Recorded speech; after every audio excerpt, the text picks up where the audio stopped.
Hi, everybody. It's Yvonne and Dexter back here with another episode of Freightbrokerchic. Please don't forget to like, share, and subscribe to the channel. That is what helps us continue to reach more people. There's a lot going on, as you know, as we always say today. And I myself personally just came back from a long trip, probably about 450 miles, and gas prices are where they are. But the trucks were still rolling. I mean, I was out there with tons of trucks, and so we wanted to talk about, or Dexter's going to talk about that with us today. And let's just see what's going on in the industry according to the master trainer. So, yay, we've got Dexter Levette with us. You're gonna need some batteries. Yes. There we go. Don't, yeah.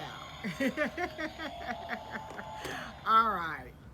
So, there's a lot of fluctuation, of course, in the industry right now because, I mean, it's been one hit right after another. I mean, first we got hit with COVID, which slowed down the supply chain. Then the war in Ukraine broke out, which has also caused problems with the supply chain of food and other goods around the world. Then, now you've got a recession coming. And prices and gas prices also going higher. So food is getting higher, fuel is getting higher, and it just seems like you're being hit. People are kind of being hit from three different sides right now. But have no fear, transportation is still out there, and as she said, it's still working.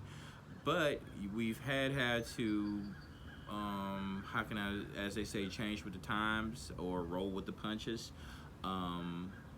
Needless to say that as a broker, you walk the fine line between having the right rate for your customer so your customer feels that they are in their price parameters, but also meeting the actual rates that the actual carrier base is also giving you to provide service.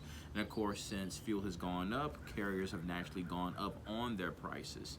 So now is a tricky time to be a broker because, of course, your customer only wants to pay so much for their transportation. Transportation is one of the direct things that actually cuts into the profitability of any product that's being produced. If you make something that costs $100,000, but it costs you $2,000 every time you move it, then it's only worth $98,000. And that $2,000 that you use every time, you hate paying it, but you know you have to pay to get your product to market. But when that $2,000 starts to go up to $3,000 and $4,000 and $5,000, and the manufacturer is starting to lose more and more money to transportation, then that can actually cause a problem, and it causes an imbalance. So what can you do to be an actual good broker and also be mindful of both the needs of both your carrier base and the needs of your customers? Well, simply by actually listening to them, getting to know them better, find out if there are certain lanes that there might be some type of compromise on. Okay, yeah, we know we need to go up on this lane, but we'll see if we can try to keep this lane right here regular for right now. We've still been able to find capacity on it at the price that you want. So it's more or less getting there and not making your customers feel like they're being gouged, but at the same time, also not alienating yourself from your carrier base for them starting to feel, oh, well, they're not going to pay me what I need, so why should I take any more time with them? So it's basically, you're saying that for the brokers, there's a shift or shifting in how we get every day the challenge of trying to get the freight moved for the customer, yet we need to be able to pay the carrier because, you know, if you're used to paying, let's just say $3 a mile, or the carrier accepting $3 a mile and he's able to operate, but now gas is $7 a mile. Right, it's ridiculous. How do we help both of them? Because, you know, well, you know, so is it, unfortunately it's a situation where unfortunately somebody's gonna lose. okay. Right now it is hitting the customers pretty hard because they still have to get their product to market. If you don't get it to market, you can't sell your goods. You don't sell your goods, you can't get income coming into your company. So they know they need to sell it, But they're doing everything that they can to try to find the best price and also capacity right now. And as a broker, your job is to actually help them do that, to be there for them, to actually, okay, a customer can easily tell whether or not a broker is trying to actually, a broker is actually trying to help them or if take advantage of them. A traffic manager might be working with 3 or 4 different entities plus also asset-based carriers. So let's just say it's a simple lane from Chicago to Texas. Well, if he gets pricing from 2 or 3 other brokers, and the other brokers are saying 5,000, 5,000, but every time he gets to you, you say 8,000. After a while, he's gonna start feeling like, well, every time I get to this particular broker or this particular carrier, they're seeming like they're way out of line with my other carriers are telling me, and then you'll start seeing less and less freight coming your way, because why would he want to pay $3,000 more for the same service that he can get at $5,000?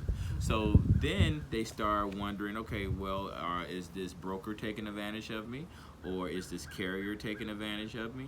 And whether you know it or not, once you start getting those calls and you start seeing your freight going down, somebody else the freight is still moving, you're just not moving. So basically, you really need to educate yourself, because like you said, if 1 or 2 or 3 other brokers are saying 5,000, but your carrier is coming in at 7,000, then it's time to either find another carrier or have a conversation with that carrier to say, look, we're both losing out on business. We're both losing out on business because you're way out of line. Right. With what? Okay. So it really is. It's not an easy maze to navigate right now, but it's also not impossible. I mean, we're still getting opportunities that, with major companies as far as opportunities to bid, because the fact that the product still has to get there. And they're looking for capacity. And they need capacity. They need us. They need brokers. And so it really would behoove you, if you've not taken our training and would like to come into the industry, to go ahead and do that and sign up for our next training, which I think is going to be June the 20th, 2022.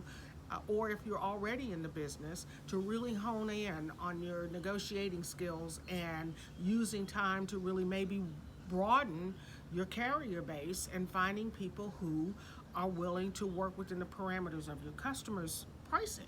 That's really what it is. Because if you can't give them, we've all been there, if you can't give them the rate they want, they're going to go on to somebody else. Or sometimes they'll say, well, we'll wait and move it during the week.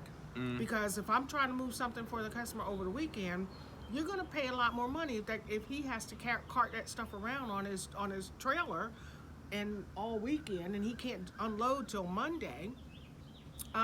He's going to want more money. So sometimes trying to even that little tidbit of just saying, well, hey, can we move it during the week so he can hurry up and get it off his truck so he can go on to his next pickup. So again, we don't have all the answers right now. Things are changing too fast, moving too fast. One day, and you guys know this, you wake up the next day and it's something else.